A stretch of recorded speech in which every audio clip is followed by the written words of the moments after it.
Hey, what's up guys, welcome back to the channel, and today I'm gonna just make a quick video on Josh Taylor versus Jack Catterall 2. And as you guys already know, first things first, the tale of the tape. And as you guys can see here, Josh Taylor is 33 years old, has a record of 19-1 with 13 knockouts. He's 5'10" with a reach of 69.5 inches, and he is a southpaw. He was the former undisputed junior welterweight champion of the world, and he only lost to the one and only Teofimo Lopez in his last bout. Jack Catterall is 30 years old with a record of 28-1 and 13 knockouts. He's 5'7" with a 69-inch reach, and he himself is southpaw. And of course, his only loss was a controversial one against Josh Taylor himself in their first fight. So Taylor is the taller fella with a slightly longer reach, but he's also a bit older than Catterall. But both should still be in the prime or near it, so I'm expecting a good fight between these two. Now, honestly, I'm not planning to make this video to be a long one, because we all know and we all saw what happened in the first fight. Jack Catterall had the fight of his life. He neutralized a lot of what Josh Taylor wanted to do and controlled the fight for the most part. Josh just didn't have answers for him that night. But we also saw Josh Taylor have one of the worst performances of his career, if not the worst. He was smothering his shots a lot. He wasn't landing clean. He was getting tagged far too much by Catterall's left hand. And honestly, it was just an ugly performance overall. It was an ugly fight overall. It was messy. But I still had Jack Catterall winning 7-5. I had it much closer than most people seem to have had it, with them practically saying that Josh got completely dominated, which I don't really agree on. But anyways, who do I see winning this fight? This is going to be controversial, and I know you guys will hate me for this, and I understand why, but I'm going with Josh Taylor. He says he underestimated and basically looked over Jack Catterall in their first fight, and I believe him. Plain and simple. The man just became undisputed at that time. He just reached the pinnacle of the sport, cleared out the whole division, and there were talks of him moving up to 147 to fight Bud or Spence for big money fights.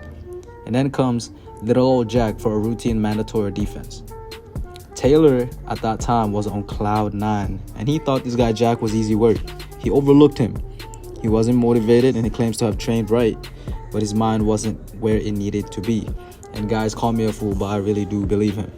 And with that being said, I can see him fully locked in for this fight. I think he's tired of the fans and Jack and his team saying that he lost the first fight, saying he's been ducking Jack, saying this, that, and the third, and he wants to put all that to bed. I think he studied the first fight numerously at this point and studied Catterall religiously, as he should. I think he'll come in ready. He'll come in better shape physically and mentally this time around. He'll have a better game plan, and I most definitely think he'll come in hungrier this time. With the emergence of Devin Haney and Ryan Garcia in the 140 division, and his loss to Teofimo Lopez, everyone just disregarded him like he's some sort of chopped liver, and I think he means to make a statement in this fight. Let's not forget, in the first fight, Josh rallied back late.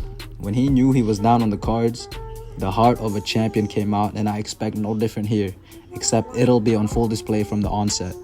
I think Josh will be way cleaner in his technique. He'll have a clear and level head, which should prevent all the smothering and clinching that plagued their last fight.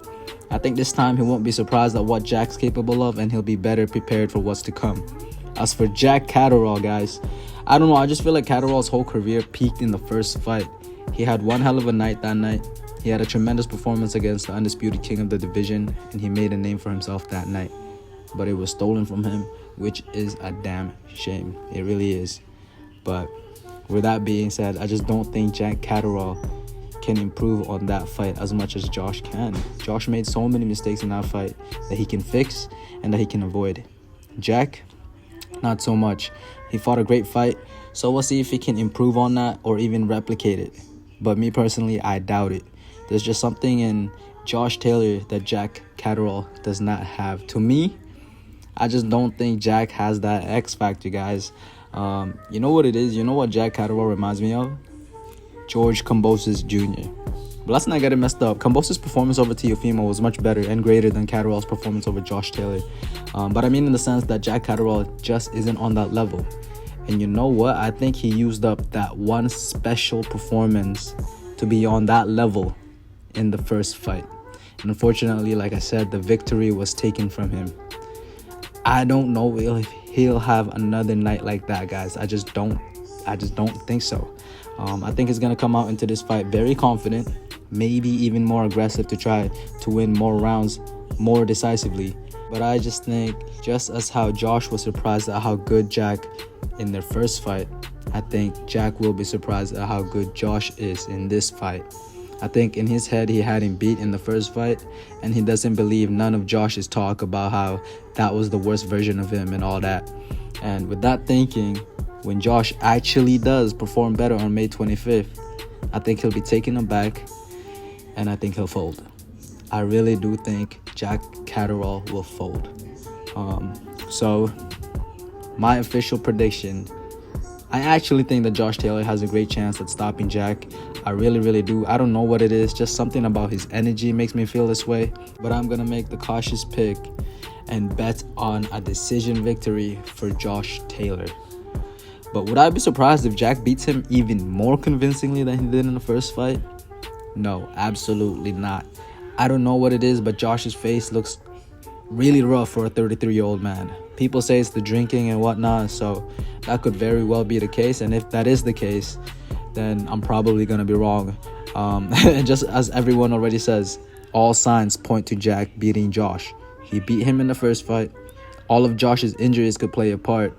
And ultimately, Josh just hasn't been looking like the Josh of old. So no, I would not be surprised at all if Jack wins this Saturday. But I made my pick, y'all. Now I want to hear yours. I want you guys to comment down below who you think will win, why, and how. And I know this isn't a popular opinion, but please leave a like and subscribe. I don't make terrible picks, guys, believe it or not. For the year, I am 6-2 when it comes to picks. So yeah, with that, I want to say thank you guys so much for watching, and I hope you guys have a wonderful day. Thank you. First of all, I'm taking him seriously this time. You know, I never took Jack seriously the first time. Taking him seriously, I know the threat that I've got in front of me. You know, he gave me a hard night.